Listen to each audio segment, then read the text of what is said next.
October 12th, 2007. We're meeting today with Mr. Aubrey Hall at the Alamo Scouts reunion in Denver, Colorado. My name is Brad Hoops. I'm the interviewer. Welcome, Mr. Hall. Thank you. I think we'll start out, if we could, if I'll pan the camera and everybody in your group can introduce themselves, Yes. or however you'd like to do that. I'm Michael France. I'm the grandson of Aubrey Hall.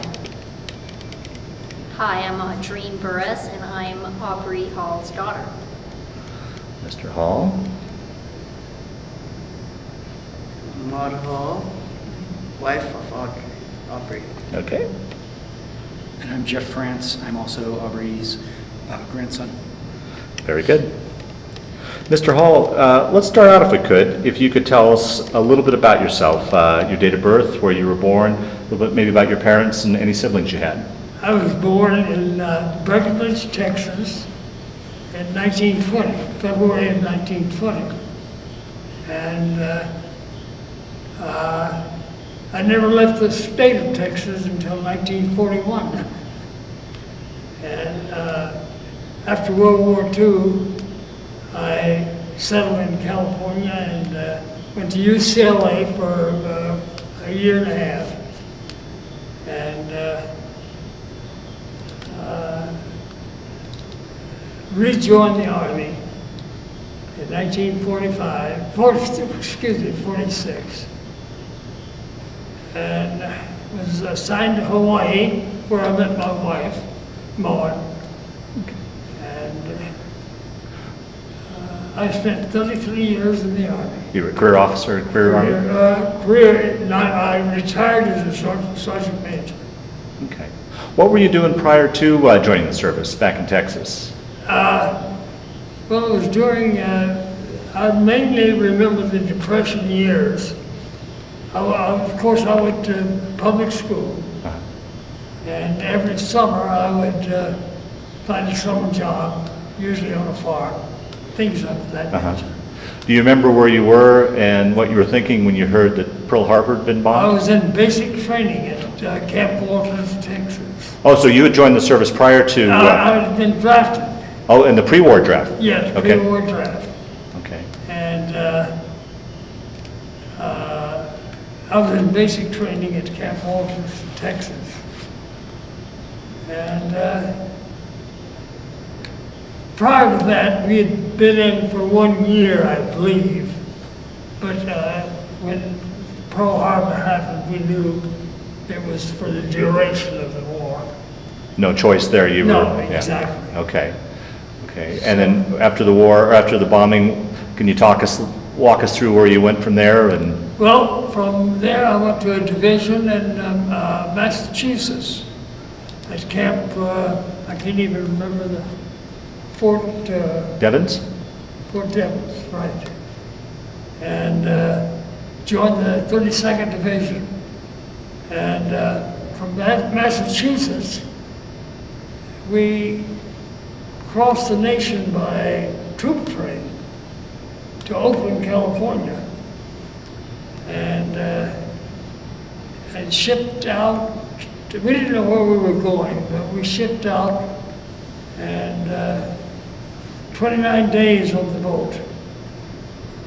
Can you talk a little bit about... Can you talk a little bit about that ship ride? I've heard all sorts of stories, and particularly a farm boy from Texas. Did you get your sea legs? Yes, we did.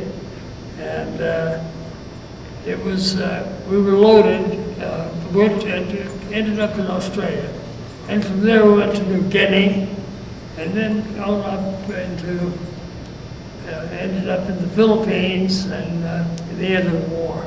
How was it like, once again, you said you hadn't ever traveled outside of Texas. Here's this, No. here you're traveling in exotic locations, Australia, New Guinea, the Philippines, the Exactly. jungle. What was that experience like for you? Well, it was, I don't know, I was just another soldier.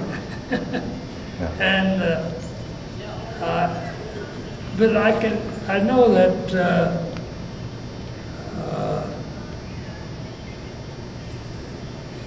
we knew that we were there until the war was going to end. And of course, the atomic bomb ended everything, Yeah, yeah. ended all combat. Well, talk a little bit about how you went from regular Army and how you got into the Scouts. I was in New Guinea, and really they interviewed me, I believe, in November of '42, or maybe a little later, December of '42. And they were looking for this reconnaissance unit to establish pre-invasion reconnaissance, I guess. And I was selected to go into the Scouts, and which the first basic, the first training camp was Ferguson Island In New Guinea, is that? in New Guinea. Okay. It was off the coast of Shortway, and that was the first, and that was in 43. Well, now, from what I understand, the Scouts it was a very selective group of men. What do you think, what were your qualifications? Why do you think you were selected? I don't know, I was a member of a reconnaissance, the intelligence squad in the 32nd Division. And we'd gone through one battle on the Battle of Buna, and we thought it was pretty tough, which I think it was. And we were selected to. Well, let's talk a little bit about that battle, particularly for us that have no clue what it's like to be in battle. From your perspective, what is it like to be in battle? What are you thinking? How do you, I mean, I imagine there's a great deal of fear. A lot of foxhole. You lived in a foxhole. And we had, the Japanese had taken the coast, and they had flown us in on this, what the heck was it? It was a small plane. There was only 12 people on the plane, in one squad. And anyway, we came in from the Port Moresby side, which had not been taken as yet. But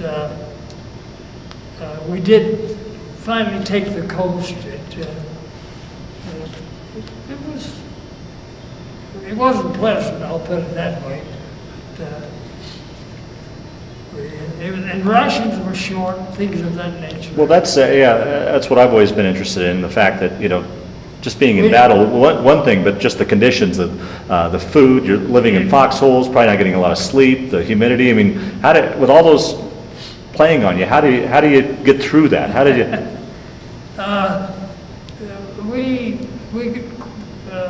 Everybody was I can't remember what they said about a foxhole buddy, but it was, everybody was your friend in a foxhole. Mm-hmm. But it went on for, I guess, a month and a half, maybe 2 months. And it ended up in January of 43. And we went back to Australia for 2 months to get re-equipped and re-uniformed and whatever. And then went back up to New Guinea. And we stayed in there until not in New Guinea, but New Guinea and the Philippines, until the end of the war. And then how shortly after that were you pulled from your regular unit into the Scouts, or did you train in the Scouts and then go back to your unit? Or No, I stayed in the Scouts. I was Okay. commissioned. I received a field commission in the Scouts. And I went back on leave with 2 other Scout officers. We went back to California for 30-day leave. And the atomic bombs had just been dropped. And we got to California, and they said the war is over. do you want to stay here or go back to, I guess they were going to Japan at that time. As part of the occupation Yes. force? Uh-huh. And we said, well, we'll stay here. Yeah. So that's when I got out of the Army and went to UCLA for a couple of years. Okay. What, you remember hearing about the atomic bomb? Did you have any sort of concept You of know, what? we didn't know, really, no one knew what an atomic bomb Yeah. was. Had no idea. They didn't know anything about atomics, I Right, guess. right. And all we knew is that the hostilities had ceased. They had, and that was, I left, coming back from the Philippines, I went back on a B-24, took 3 days. And what the heck was I gonna, I can't even think of what I was gonna say. But anyway, no, we knew the hostility. I left Manila, or Nichols Field in Manila on the same day the Japanese got in. There was a big to-do at Nichols Field. They were waiting for the Japanese delegation, the first delegation to come into Nichols Field, to start the peace process. Oh, really? Okay. Yeah. Okay. So it was interesting. Well, one question I always ask when it comes around to the atomic bomb, I mean, over the years, there's been a lot of controversy as to whether we should have dropped it. Do you want to give you I would there's not a soldier that I would know of, if you asked the same question, and nobody knew what atomics were. Sure. It never been, and I don't believe there was no soldier that would, in fact, no one in the U.S. Uniform that would hesitate to use it. Right.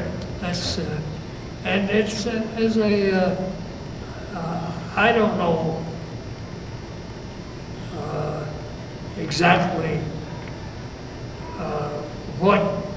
what you could do with them now. It's a different thing than it was in 1945, I believe.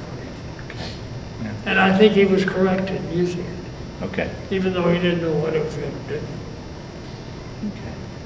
Kind of just backing up a little bit, you were part of the Scouts, which was obviously a secret organization.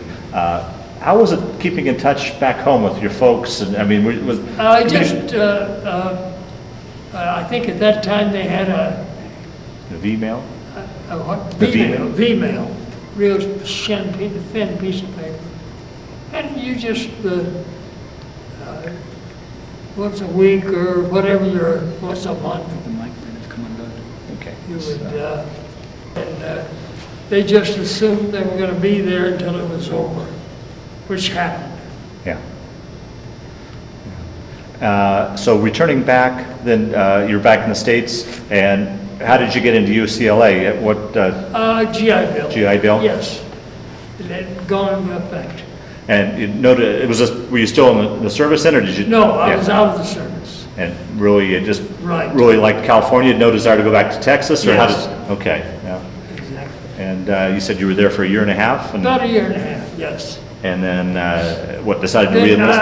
I knew an officer, Major, no, I can't think of his. No, he was up in, he was still in the Army at 6th Army up in Presidio, San Francisco. Okay. Uh-huh. And I went up there and talked to him. He said, well, Hall, if you don't know what you want to do or whatever, come on back in the Army. And so I did. How was that transition from, you went overseas, you're in the service at all these different locations, and you come back to the state. How was that transition to go back from military life and what you'd been through the battle back into civilian life? Not, not a lot of,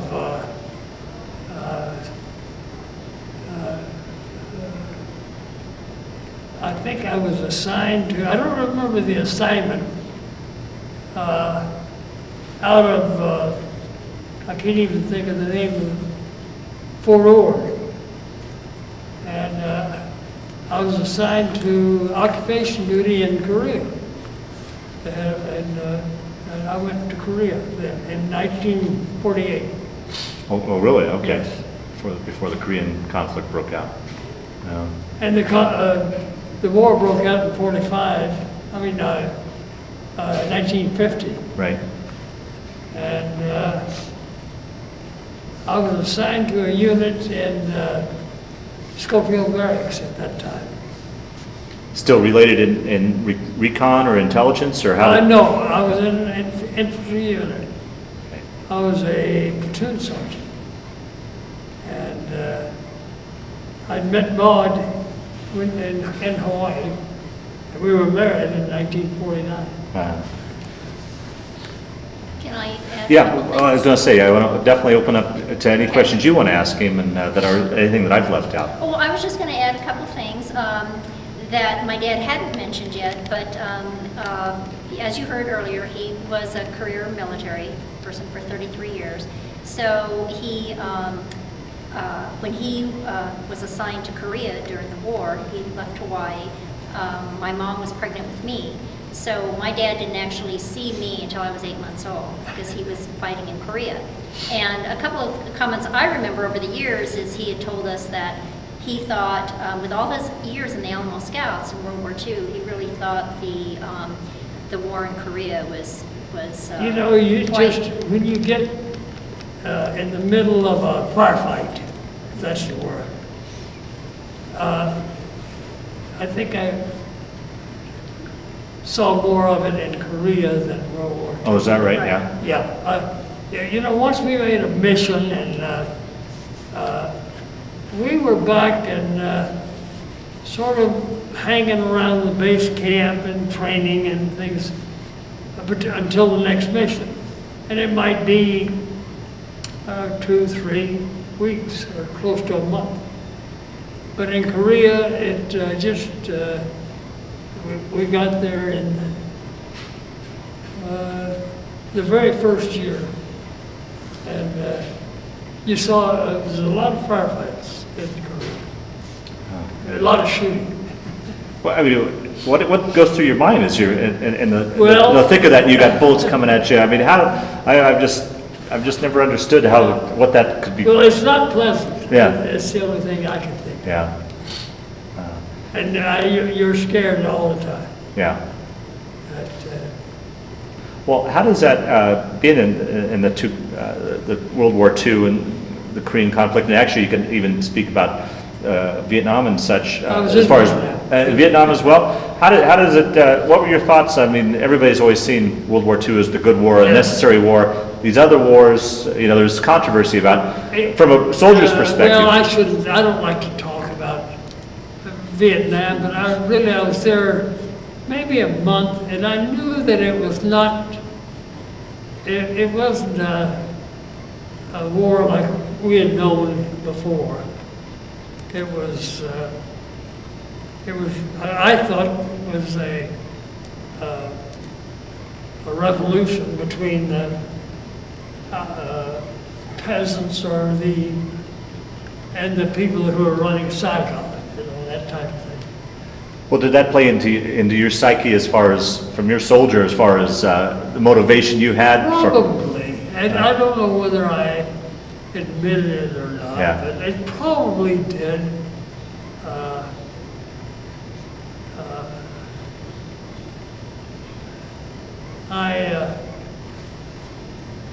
I express my views openly sometimes, and I was in a headquarters then, and You said it wasn't very popular. it wasn't popular no, in my unit. Yeah. For me to be making statements like I did. Oh, is that right? I don't- Was there any worry about your career as far as it Not affecting you? really, but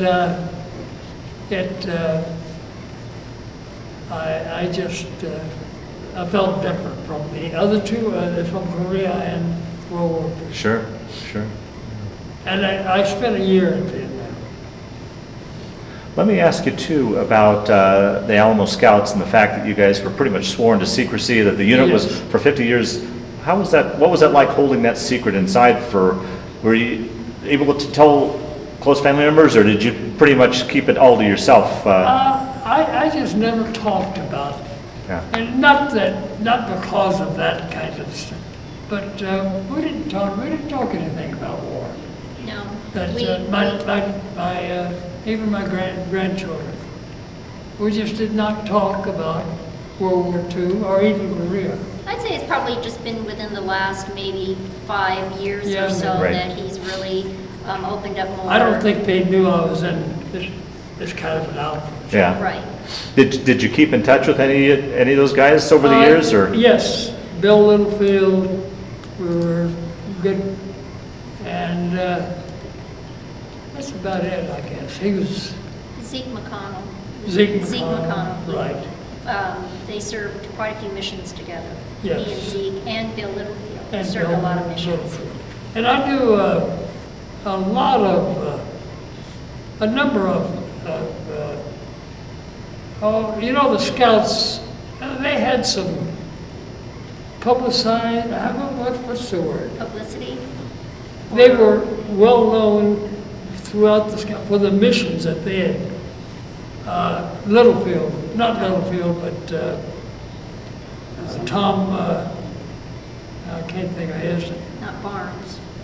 No, Bill Barnes, my first team leader, came back and he was an All-American at Tennessee football. And then when he got back, he was the first head coach at UCLA. That's Bill Barnes. Bill Barnes,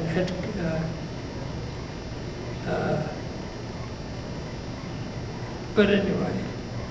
So my dad didn't mention it earlier, but he, or maybe he did, graduated from the first class. I was going to question, of the you're the first Alamo class, Scouts. okay. He actually served, you said you can't even count the missions he served. There were numerous missions. Yes, I have. But That's over the true. 4 years. Wow. Yeah. Well, what was that like, I mean, on these missions? It wasn't like you're on the battlefield where you almost had like an escape route if things were going bad. You were dropped behind enemy lines with, Yeah, I mean, exactly. what was that like? I mean, did Well, that, it was, you just, you were as good as the Japanese, really. I Yeah. mean, after we got to the Philippines, we felt that we were better than the Japanese. is that right? Yeah. Oh, yes. Yeah. You know, there's a lot of, early in the war, there's a lot of talk about how good the Japanese are going to Right. be in the jungle and this and that. But we were better. I think it's an amazing fact that you guys never lost a man. Yeah. That's just a Exactly. phenomenal fact. Right. Yeah, yeah. When you'd go out on a mission and come back to camp, did you decompress? Were you able to now, okay, I'm relaxing, and then think about it, or You know, it got to be almost routine. is that right? Yeah. Exactly. This was after you'd been with them for a few months. Yeah, yeah. But Is there any mission in particular that stands out in your mind? I know you said you've been on so many, but well, Why don't you tell them about the one, Michael brought this up the other day, that you got your Silver Star for. that was the first mission we made. Mhm. And that was with Bill Nellis. There's nothing, I don't feel that we did anything heroic or anything of that nature. Yeah, but you did. It was just a mission, and it turned out good.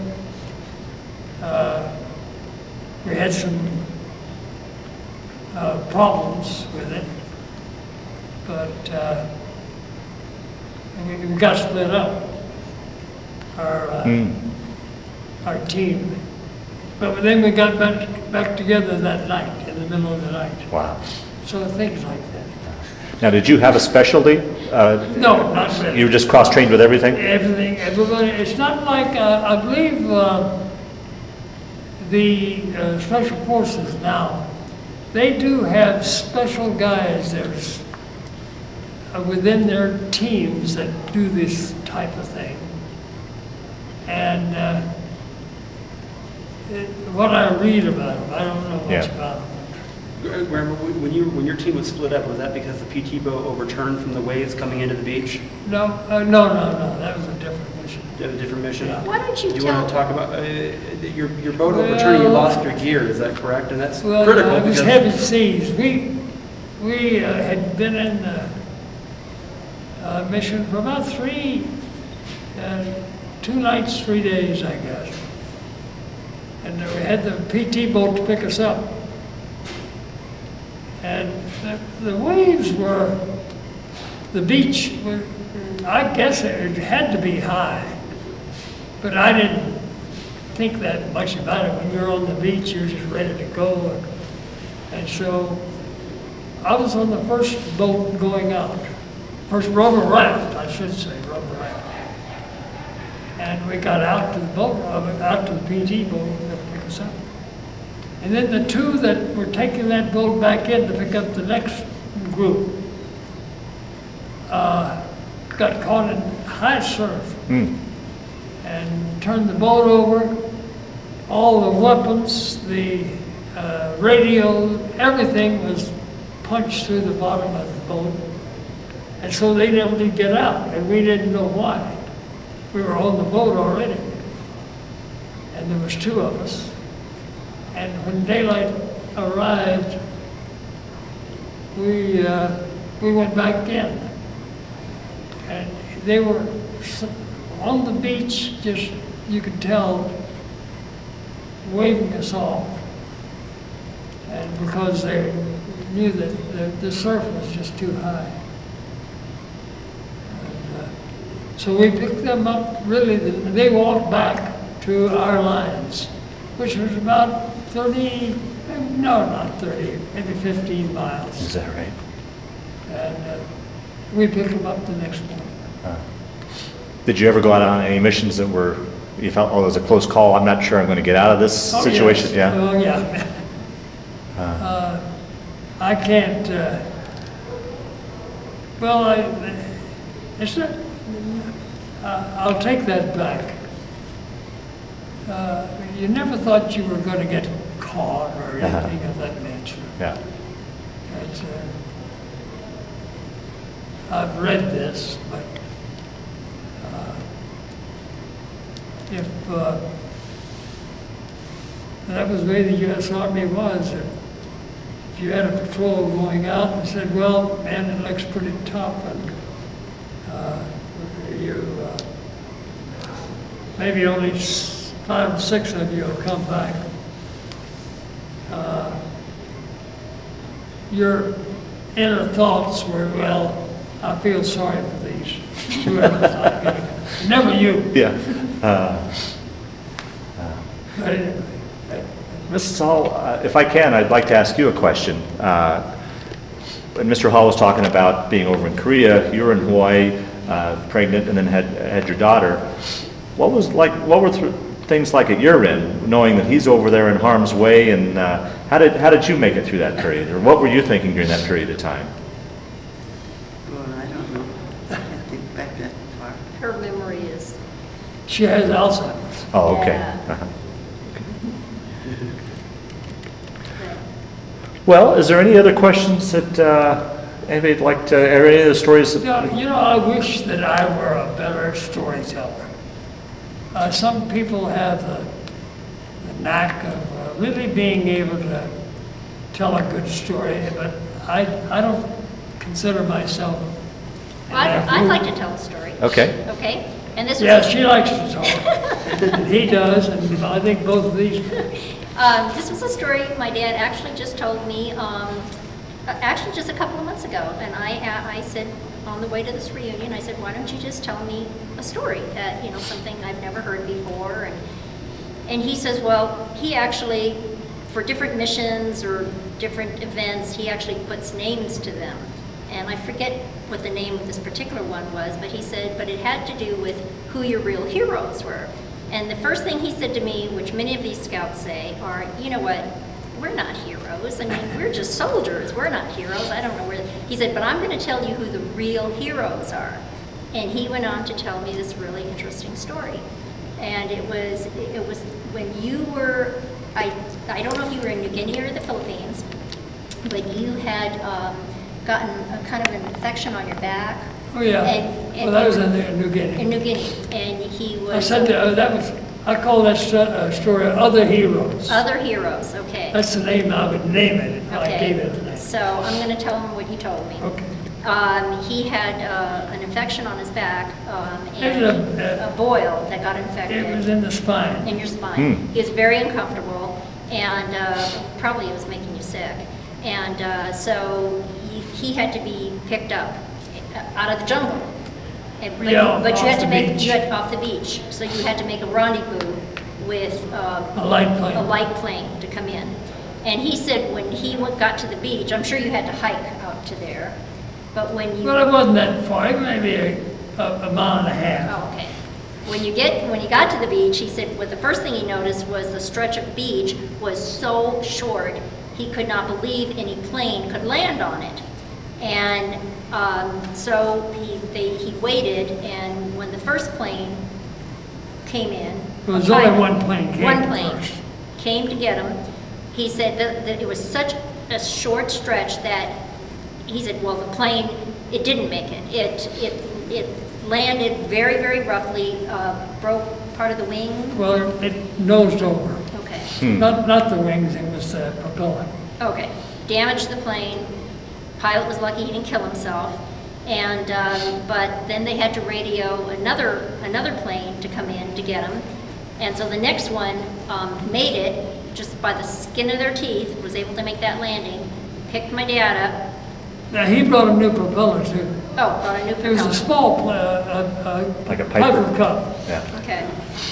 Takes you back, where'd you go, where did they take you back It to? was in Hollandia, I don't know. It's Okay. in that But area. the story, he says, is what's amazing is, you know, everybody calls these scouts the heroes. He said, but these guys who risk their lives, these pilots, Just nothing, I doubt if they ever got a commendation. nothing, maybe a pat on the back saying, Yeah. from their buddies saying, wow, that's a good job, you know? But really, they risked their lives to go in and pick up these Oh, yeah. soldiers. And That's it. he said, but they were never recognized, so. He said, but those were the guys who were the real heroes in his eyes. It was a good story. That's true. Do you think you got the recognition, both you and the scouts, that you deserved? I mean, like I said, What I'm saying is that I don't think those two pilots, the one that originally came and then the one that came with a new propeller, it was just another day of duty. yeah. And that was tough work. But what about? But what about along these same lines of that? Do you think the scouts got the recognition that you guys Well, deserved over the years? We were out on a mission, and anytime you're behind enemy lines, automatically you get recognized as on a dangerous mission, you know. And it could be. But there's other people that do not get recognized. Yeah. And that was an example. I call that story Other Heroes. Right. Well, I guess as we wind down this interview, is there anything that I didn't ask that you'd like to talk about, or do you have any final comments you'd like to make? No, you know, sir, that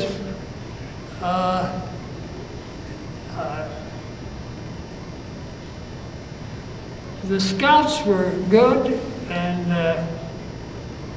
I've always wanted to, you've heard this commercial, I know, everybody's heard it, TV commercial.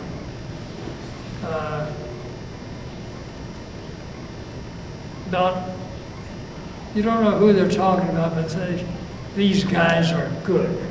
You know the one, and you know the sport I'm talking about. Golf, I think it was. But I always look back and I say that about the Alamo Scouts. They were good. In that same sense of the word that commercial runs. So that Well, very good. Well, I want to thank you for sitting down and telling your you're story. very welcome. More I'm importantly, sorry I can't tell a better story. it was very good. More importantly, I want to thank you for your service to our country. Okay, thank you.